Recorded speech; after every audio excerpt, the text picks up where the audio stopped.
हम लोग categorical syllabus पे चर्चा कर रहे हैं।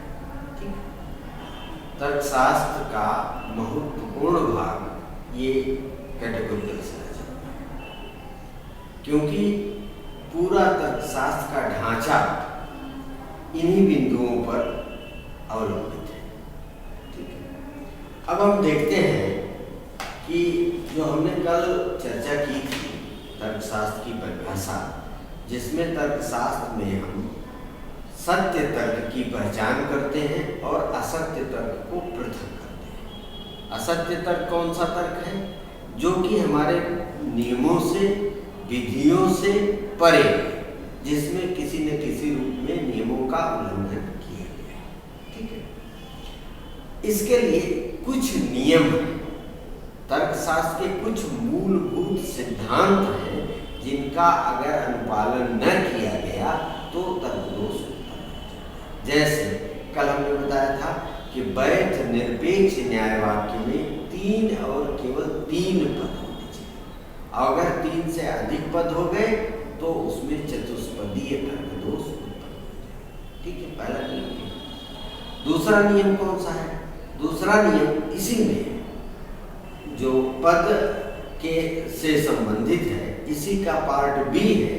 पार्ट बी में अगर एक पद प्रयुक्त हुआ है तो वह पूरी की पूरी न्यायोक्ति में एक ही अर्थ में प्रयुक्त होना चाहिए। एक अर्थ से अधिक अर्थों में प्रयुक्त हुआ तो उसमें दोष उत्पन्न हो जाएगा, अनेकार्थकता का दोष। कौन सा तर्क दोष? अनेकार्थक। जैसे ज्ञान शक्ति है, ज्ञान शक्ति है, नॉलेज इज पावर, और शक्ति भ्रष्ट बनाती है। शक्ति भ्रष्ट बनाती है, इसलिए ज्ञान भ्रष्ट बनाता है। ये देखिए, ये मानक आकार में है, तीनों पद हैं, मध्यम पद है, उद्देश्य पद है, विधेय पद है, मुख्य पद है, अमुख्य पद है और मध्यम पद है, तीनों पद हैं। ज्ञान शक्ति है। ठीक है, यहाँ पर ज्ञान, नॉलेज इज पावर, एक प्रकार की शक्ति है। अच्छा, दूसरा तर्क आधार वाक्य क्या है? शक्ति भ्रष्ट बनाती है। अगर मनुष्य के पास शक्ति है और उस शक्ति का सदुपयोग करता है तब तो आदमी नैतिक होगा, तो भ्रष्ट नहीं होगा। लेकिन उस शक्ति का अगर वह दुरुपयोग करता है तो वह भ्रष्ट होगा। तो यहाँ पर शक्ति का जो अर्थ है वह शक्ति के दुरुपयोग करने से संबंधित है। और उससे हमने निष्कर्ष निकाल दिया कि ज्ञान मनुष्य को भ्रष्ट बनाता है, ज्ञान भ्रष्ट बनाता है। तो यहाँ पर कौन सा तर्क दोष उत्पन्न हो गया? अनेकार्थकता का तर्क दोष। जैसे और उदाहरण देखो, सभी द्विपद जनेऊधारी है। ठीक है, सभी नहीं, ऐसे लिए कुछ द्विपद जनेऊधारी है, कुछ द्विपद जनेऊधारी, क्योंकि सभी द्विपद जनेऊधारी नहीं होते, कुछ द्विपद जनेऊधारी है, पहला।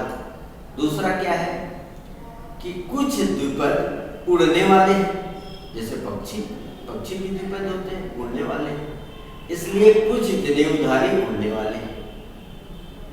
यहाँ पर भी द्वयार्थकता का तर्क दोष है, अनेकार्थकता का तर्क दोष है। क्यों? क्योंकि जैसे कुछ द्विपद जनेऊधारी है। ठीक है, पहला उदाहरण है। यहाँ पर द्विपद का मतलब संस्कार से, कि कुछ द्विपद ऐसे होते हैं जिनको यज्ञोपवीत संस्कार से आभूषित किया जाता है जिनका यज्ञोपवीत संस्कार। ठीक है, अब दूसरा जो आधार वाक्य है उसमें क्या कहा गया कि कुछ द्विपद उड़ने वाले हैं, मतलब जैसे पक्षी। यहाँ द्विपद का अर्थ क्या है? पक्षी से। या पहले आधार वाक्य में द्विपद का क्या अर्थ है? वह सामान्य व्यक्ति, संस्कारी व्यक्ति से है। और निष्कर्ष क्या निकाल दिया गया कि द्विपद उड़ने वाले हैं। तो यहाँ पर भी अनेकार्थकता का तर्क दोष। ठीक है, अब दूसरा, वैध निरपेक्ष न्याय वाक्य में मध्यम पद को कम से कम एक आधार वाक्य में अवश्य बैठना चाहिए। देखिए उसका नियम है दूसरा नियम यह है कि कम से कम एक आधार वाक्य में अवश्य व्याप्त होना चाहिए। और अगर उस आधार वाक्य में नहीं व्याप्त है तो अव्याप्त मध्यम पद का तर्क दोष कैसे उत्पन्न हो जाता है? एक उदाहरण बताओ। अव्याप्त मध्यम पद का नियम नंबर 2 है। नियम नंबर 2 का से उदाहरण है सभी कुत्ते स्तनपायी हैं। ये देखिए, सभी कुत्ते स्तनपायी हैं। ठीक है जी सर। ये तर्क वाक्य है जी ठीक है। ये पहला आधार वाक्य है। दूसरा, सभी बिल्लियां स्तनपायी हैं। सभी बिल्लियां, देखिए निकालना बहुत आसान है। जी सर। बिल्लियां स्तनपायी हैं, बस इनकी प्रक्रिया का ज्ञान होना चाहिए। स्तनपायी है, ठीक है। निष्कर्ष क्या? अच्छा ये भी आधार वाक्य है। निष्कर्ष क्या निकलेगा? सभी बिल्लियां कुत्ते हैं। सभी बिल्लियां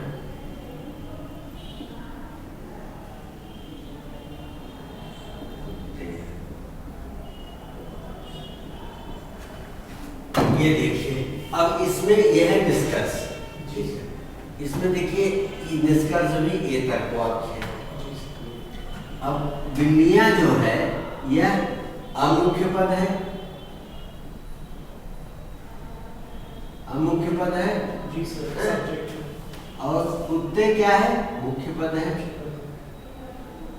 अच्छा, ये जो तीनों आधार वाक्य है इसमें एक चीज अभी हम आपको बता दें, क्लियर हो जाए।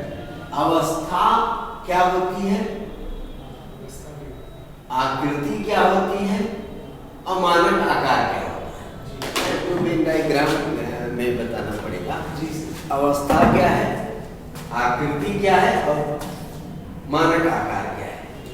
तो पहली चीज मानक आकार का नियम यह है कि निष्कर्ष का मुख्य पद, निष्कर्ष का मुख्य पद मुख्य आधार वाक्य होता है।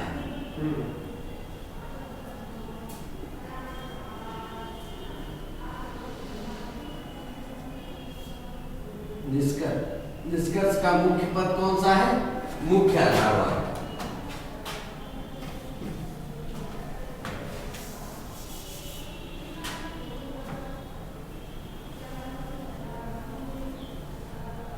मुख्य आधार वाक्य, ठीक है। निष्कर्ष का मुख्य पद मुख्य आधार वाक्य हो गया। अब निष्कर्ष का अमुख्य पद यह अमुख्य आधार वाक्य है।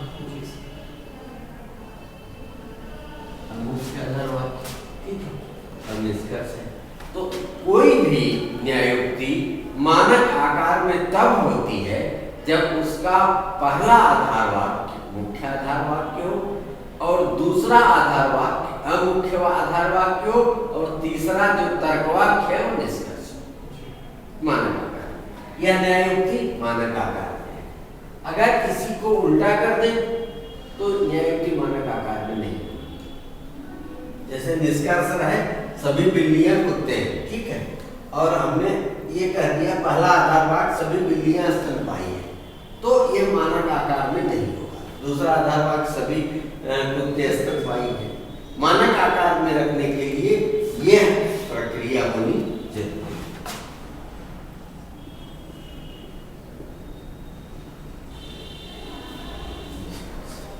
ठीक है, क्लियर हो गया आपको? जी सर। अब इसमें हमें बताना है कि कौन सा तर्क दोष है।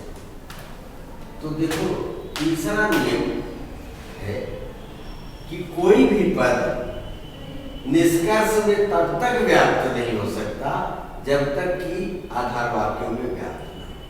ये दूसरा और तीसरा नियम ये व्याप्ति पर आधारित है। कल हमने व्याप्ति बताया था, तो दूसरा और तीसरा नियम ये व्याप्ति पर आधारित है। दूसरा नियम, कोई भी पद जो मध्यम पद है वह कम से कम एक आधार वाक्य में अवश्य व्याप्त होना चाहिए। अब इसमें देखो मध्यम पद कहीं व्याप्त है?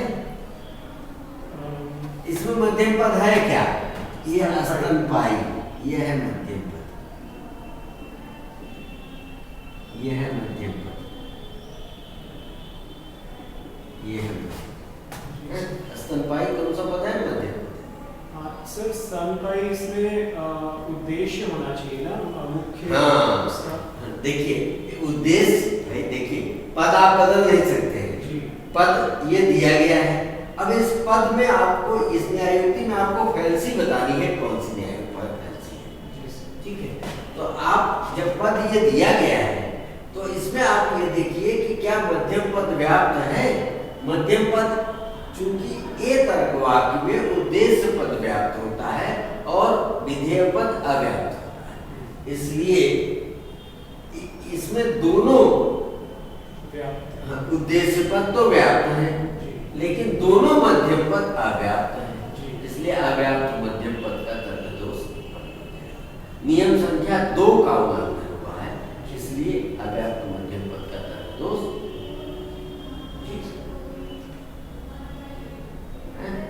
अब नियम संख्या 3 क्या कहता है? हम बता रहे हैं, तीसरा नियम जो है वो कहता है कि कोई भी पद निष्कर्ष में तब तक व्याप्त नहीं हो सकता, कोई भी पद निष्कर्ष में तब तक व्याप्त नहीं हो सकता जब तक आधार वाक्यों में व्याप्त न हो। अब आपको देखना है, यह पद बिल्लियां निष्कर्ष में व्याप्त है तो क्या आधार वाक्य में व्याप्त है? इसलिए अब दूसरा उदाहरण बताओ। अव्याप्त मध्यम, जो पद जो है, कुछ ऐसे भी होते हैं ना जो पद निष्कर्ष में व्याप्त होते हैं और आधार वाक्यों में नहीं। नियम संख्या 3 का उल्लंघन करने से तर्क दोष। जी सर, इसमें 2 इन्होंने ए और बी दिए हैं सर। पहला बता दो, सभी कुत्ते स्तनपायी हैं। यही था क्या? इसका थोड़ा सा फर्क है इसमें। हाँ, सभी कुत्ते स्तनपायी हैं। देखो ये समझ गए एक बार, जो फिर प्रक्रिया, सभी कुत्ते स्तनपायी हैं, ठीक है। फिर कोई बिल्ली कुत्ता नहीं है, कोई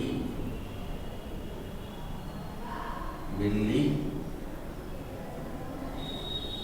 कुत्ता नहीं है, कुत्ता नहीं है। तो कोई बिल्ली स्तनपायी नहीं है, कोई बिल्ली स्तनपायी नहीं, क्या लिखा हुआ है? सभी कुत्ते स्तनपायी हैं। जी सर। कोई बिल्ली कुत्ता नहीं है। अच्छा ठीक, इसलिए कोई बिल्ली स्तनपायी नहीं है। कोई बिल्ली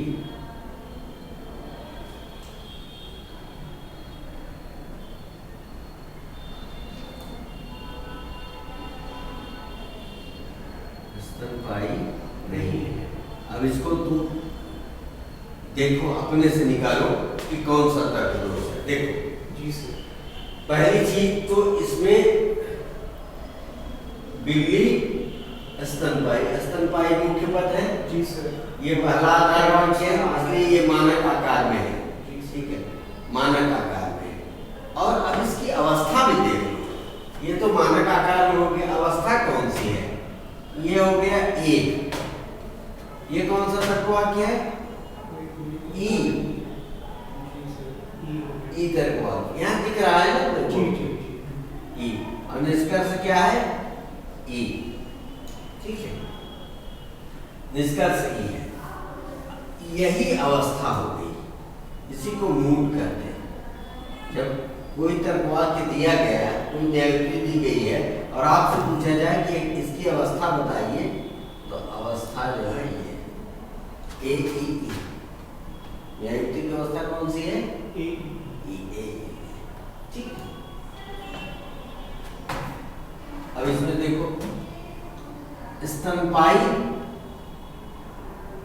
बिल्ली, ठीक है, बिल्ली जो पद है यह अमुख्य पद है और यह इस ई आधार वाक्य में व्याप्त है। ई आधार वाक्य में व्याप्त है बिल्ली पद, ठीक है। और कुत्ता जो है ये मध्यम पद है, यह भी व्याप्त है, क्योंकि ई आधार ई तर्क वाक्य जो होता है इसमें दोनों पद व्याप्त है। ये सर्वव्यापी निषेधात्मक तर्क वाक्य है और सर्वव्यापी निषेधात्मक तर्क वाक्य में उद्देश्य पद और विधेय पद दोनों पद व्याप्त होते हैं। इसमें ये दोनों पद व्याप्त है। जब दोनों पद व्याप्त हैं, तो इसे हम क्या कहेंगे? इसे हम कहेंगे कि अव्याप्त मध्यम पद का तर्क दोष नहीं है, क्योंकि मध्यम पद एक आधार वाक्य में व्याप्त हो गया, ठीक है। दूसरी चीज, बिल्ली भी व्याप्त है, इसमें निष्कर्ष में आधार वाक्य में भी व्याप्त है, इसलिए कोई तर्क दोष नहीं है। अब तीसरा आपको स्तनपायी शब्द देखना है, यह इस न्याय युक्ति का मुख्य पद है। यह ई तर्क वाक्य है, इसलिए यह पद कौन कैसा है? व्याप्त पद है। व्याप्त। नियम क्या कहता है? नियम कहता है कि कोई भी तर्क वाक्य अगर निष्कर्ष में व्याप्त है तो उसे आधार वाक्य में भी व्याप्त होना चाहिए। अगर वह निष्कर्ष में व्याप्त है तो उसे आधार वाक्य में भी व्याप्त होना चाहिए। यह पद देखिए, निष्कर्ष में तो व्याप्त है। अब आपको परीक्षण करना है कि क्या यह आधार वाक्य में व्याप्त है। ए तर्क वाक्य में विधेय पद के स्थान पर यह पद प्रयुक्त हुआ है और ए तर्क वाक्य में विधेय पद व्याप्त नहीं होता है, इसलिए यह पद कैसा है? अव्याप्त है।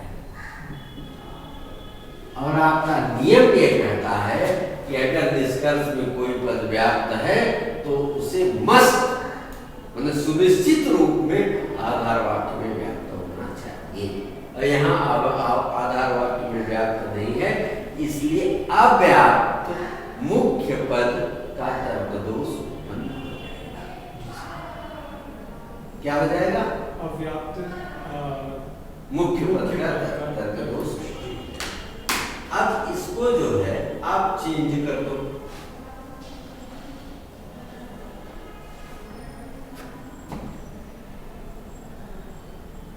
दूसरा वाक्य बनाओ। दूसरा क्या है? अमुख्य पद का। अब सर तो पूरा एग्जाम्पल ही दूसरा है इनका, तो चलो बता देते हैं ताकि तुम्हारी समझ में आ जाए। जी सर। हैं भाई प्रोफेसर बनोगे तो पढ़ाना पड़ेगा इसी तरह से ना। जी सर। बड़े लोग तो पढ़ाओगे। हाँ। सभी साम्यवादी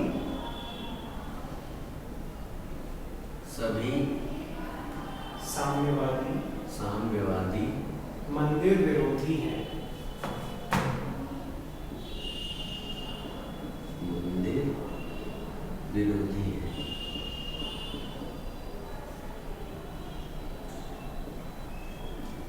हाँ। फिर से दूसरा है सभी साम्यवादी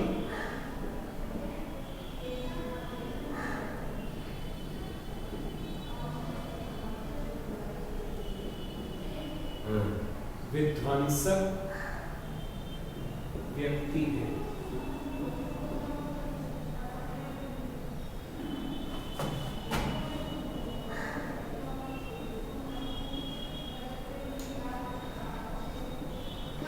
विध्वंसक व्यक्ति है। जी। और फिर सर निष्कर्ष है सभी विध्वंसक व्यक्ति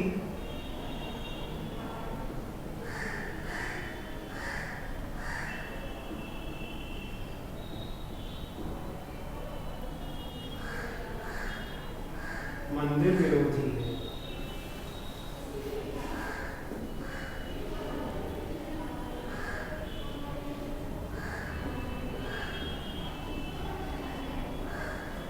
अब इसको देखो, इसमें अवस्था क्या है बताओ? सबसे पहले तो सभी ये जो मंदिर विरोधी ये पद जो है ये मुख्य पद हो गया, मानक आकार में है जी। भाई देखिए उदाहरण पूछा गया है तो मानक आकार में है, मानक आकार आपको नहीं बताना है, मानक आकार में है, आपको अवस्था बतानी है। अवस्था जो है ये जो तीनों आधार तीनों तर्क वाक्यों का क्रम होता है यही अवस्था है। ए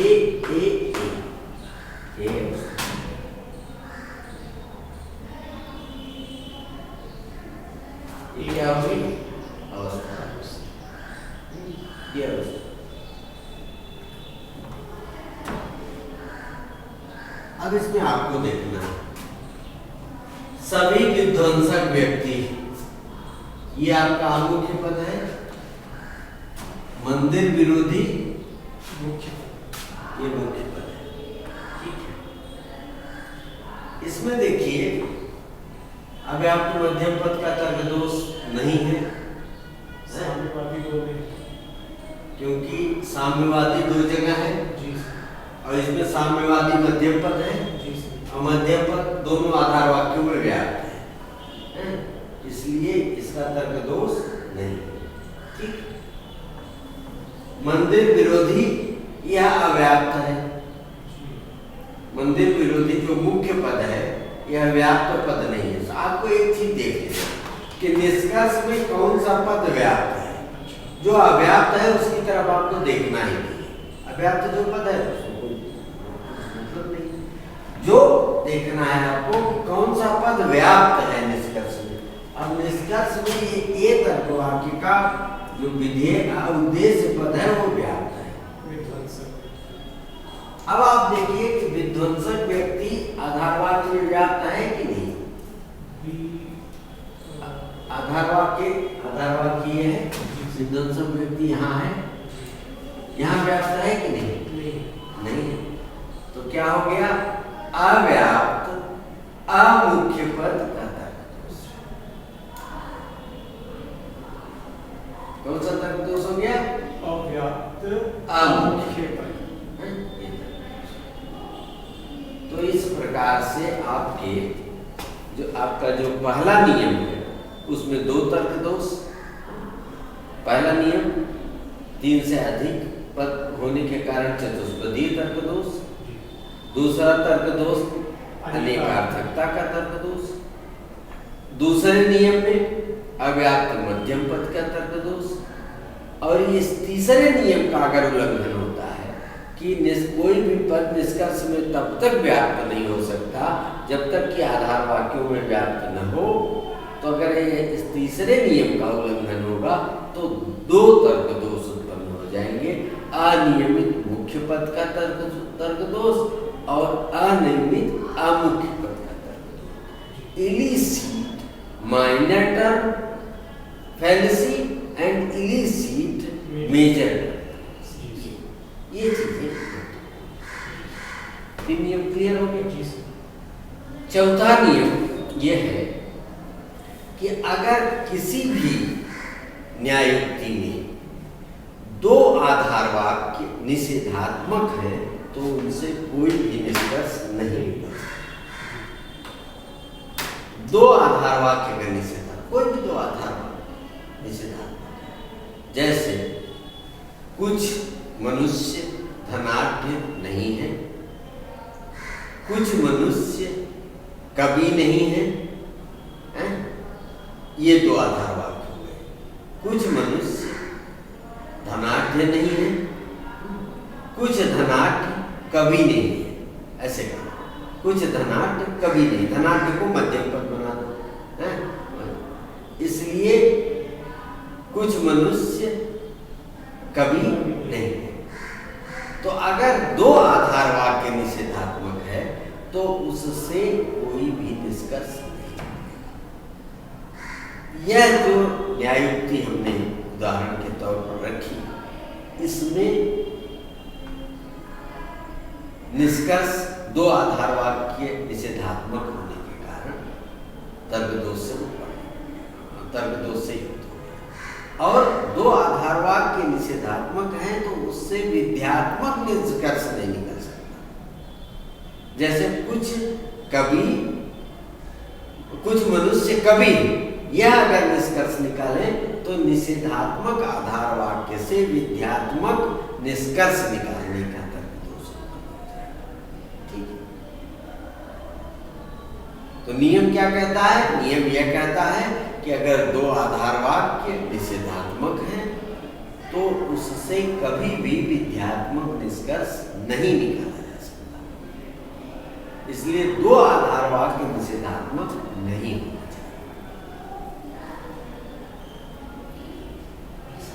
ठीक है, पांचवा नियम भी निषेधात्मकता से ही संबंधित है। पांचवा नियम क्या कहता है? पांचवा नियम यह कहता है कि यदि किसी भी न्यायुक्ति में निष्कर्ष निषेधात्मक है तो आधार वाक्य कम से कम एक आधार वाक्य का निषेधात्मक होना जरूरी है। जैसे उदाहरण देखो, उदाहरण दिया होगा।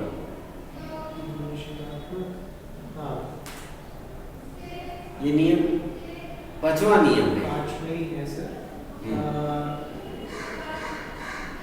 इसमें उदाहरण नहीं दिया है। चलो अच्छा, नियम ही जान लो, कोई भी नियम का उदाहरण बन जाएगा कि अगर जैसे कुछ धनाढ्य कवि हैं और कुछ कवि कुछ धनाढ्य कवि हैं, कुछ कवि धनाढ्य नहीं है, तो इसलिए कुछ कवि धनाढ्य नहीं, ये निष्कर्ष तो इसमें क्या होता है कि चूंकि एक आधार वाक्य निषेधात्मक है और निष्कर्ष भी निषेधात्मक है, इसलिए इसमें कोई तर्क दोष नहीं होगा। ठीक है, यह नियम है कि अगर निष्कर्ष निषेधात्मक है तो एक आधार वाक्य का कम से कम दोनों में एक आधार वाक्य का निषेधात्मक होना जरूरी है। ठीक है, पांचवा नियम। छठा क्या है? छठा है कि अगर दो आधार वाक्य सर्वव्यापी है तो उनसे अंशव्यापी निष्कर्ष नहीं निकाला जा सकता। छठा नियम है कि दो आधार वाक्य अगर सर्वव्यापी हैं तो उनसे अंशव्यापी निष्कर्ष नहीं निकाला जा सकता। और अगर आप निकाल लिए तो दो आधार वाक्य सर्वव्यापी हैं, उनसे आपने अंशव्यापी निष्कर्ष निकाला तो कौन सा तर्क दोष उत्पन्न हो जाएगा? सत्तात्मक तर्क दोष, एक्जिस्टेंशियल फैलेसी, सत्तात्मक तर्क दोष। ये कैसे होता है? देखो क्या उदाहरण है? गृहस्थी के सभी जानवर पालतू जानवर थे। जाते हैं, बहुत अच्छा इंटरेस्टिंग है। गृहस्थी के सभी जानवर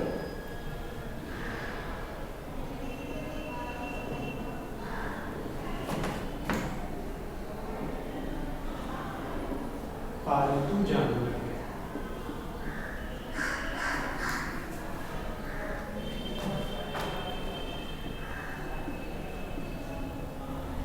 पालतू जानवर है। ठीक है जी सर। और दूसरा वाक्य है कोई एक श्रृंगी घोड़े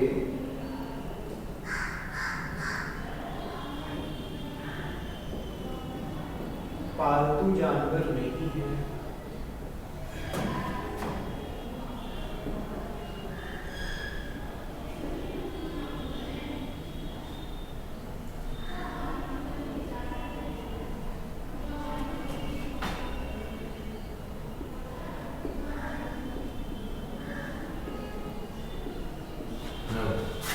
कुछ एक श्रृंगी घोड़े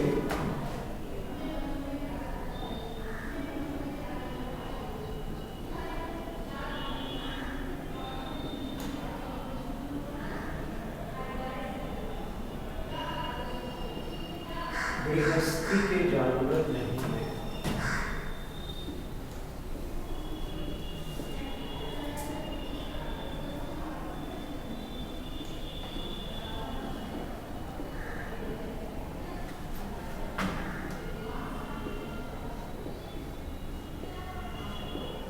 अब देखो, इसकी सबसे पहले बताओ कि अवस्था क्या है। ए उसमें देख के ना बताओ, केवल वाक्य देख रहा हूँ sir. A very good, then as E और and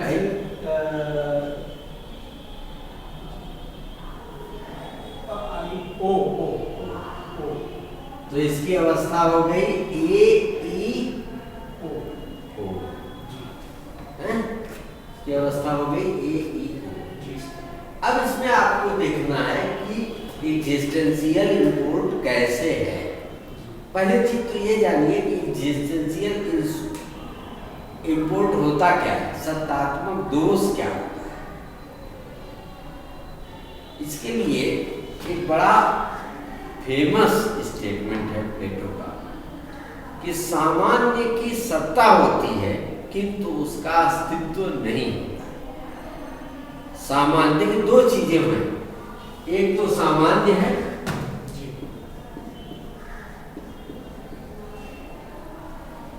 और दूसरा विशेष है। सामान्य क्या है? मनुष्य, घोड़ा, ये क्या है? ये सामान्य। और विशेष क्या है? राम और काला घोड़ा। तो सामान्य की सत्ता होती है लेकिन अस्तित्व नहीं होता। मनुष्य आप खोजने लगो अस्तित्व के रूप में, ये तो एक जाति है ना, एक नाम है ना, ये तो कल्पना में है मनुष्य। जो भी मनुष्य होगा वह किसी न किसी विशेष रूप, रंग, आकार का होगा, उसकी कुछ न कुछ आकृति होगी, उसका कुछ न कुछ स्वरूप होगा। तो मनुष्य जो है वह मनुष्य की सत्ता होती है लेकिन अस्तित्व नहीं होता। अस्तित्व होगा किसका? राम का होगा, मोहन का होगा, सोहन का होगा, दिनेश का होगा, सुरेश का होगा, किसी न किसी का अस्तित्व ही होगा, सत्ता नहीं होगी। ठीक है, लेकिन विशेष की सत्ता नहीं होती, अस्तित्व होता है। तो यहां पर देखिए,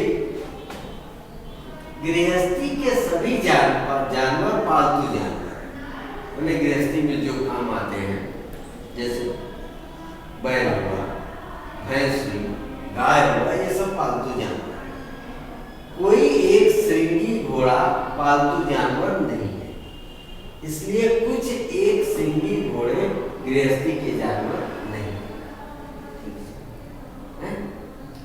तो कुछ एक श्रृंगी घोड़े मतलब 10 घोड़े, 5 घोड़े जो विशेष रूप, रंग, आकार के हैं, जिनकी संख्या एक निश्चित है, उनको लिया गया और उस पर एक्सपेरिमेंट किया गया। कहा ये जो है गृहस्थी के जानवर नहीं है, एक श्रृंगी घोड़े, क्योंकि ये उपयोग में इक्का के, सवारी के उपयोग में नहीं आते। अब इन दोनों को ये जो दो उदाहरण है, ये सर्वव्यापी सामान्य तर्कवाक्यों का होता है, ये विशेष तर्कवाक्य का होता है। तो इनकी सत्ता है और इनका अस्तित्व है, इनकी सत्ता है और इनका अस्तित्व है। तो इसीलिए इसमें जो सत्ता से अस्तित्व निष्कर्ष निकाला गया है, इसलिए इसमें सत्ता से अगर सत्ता निष्कर्ष निकाला जाता तो यह दोष न होता। सत्ता से अस्तित्व का निष्कर्ष निकाला गया है, इसलिए इसमें सत्ता दोष हो गया। इसमें कुछ गड़बड़ है क्या?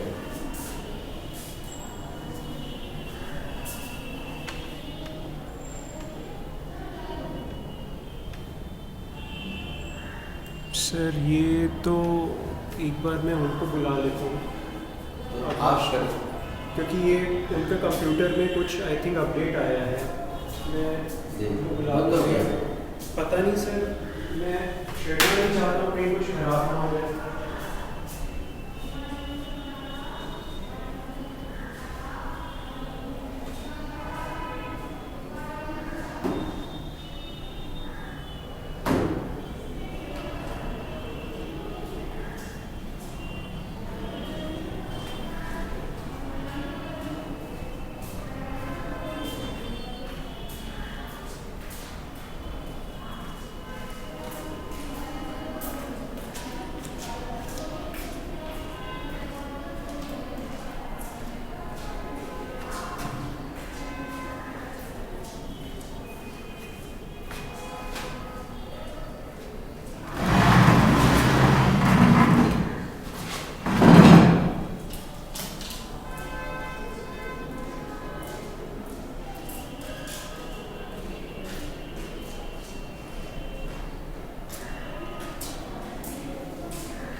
सर वो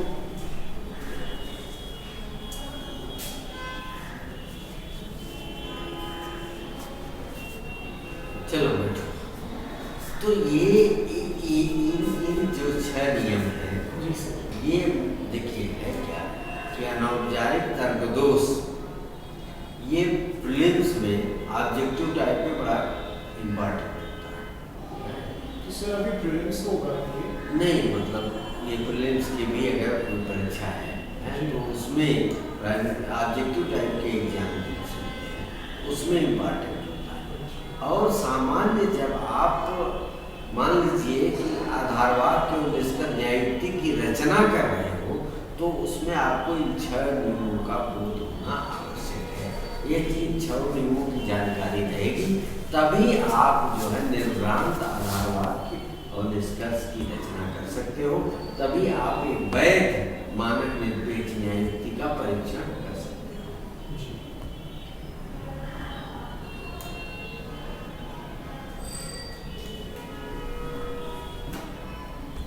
कुछ ऐसे आ गया तो मैंने फिर उसको टच नहीं किया, मान लीजिए कुछ गड़बड़ हो जाए। स्टॉप करी थी क्या आज? नहीं, अभी तक हम लोगों ने कुछ किया नहीं था। वो ब्लू दिख रहा था तो लगा कि कहीं रिकॉर्डिंग हो रही है, नहीं हो रही है।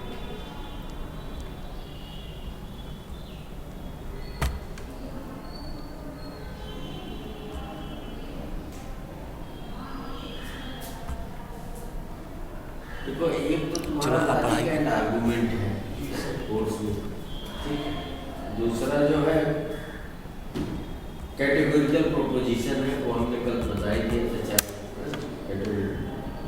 अब इसमें वेन रेखा चित्र और स्क्वायर ऑफ अपोजिशन, फर्स्ट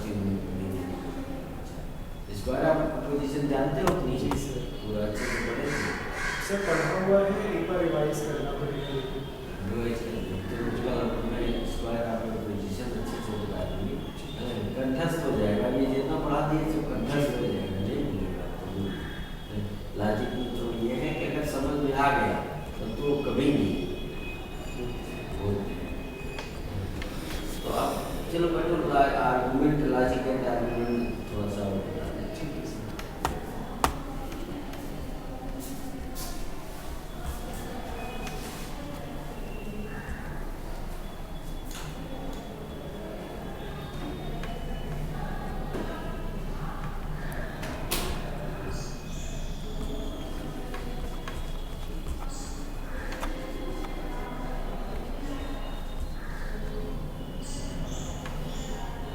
क्या हो गया आकाश जी?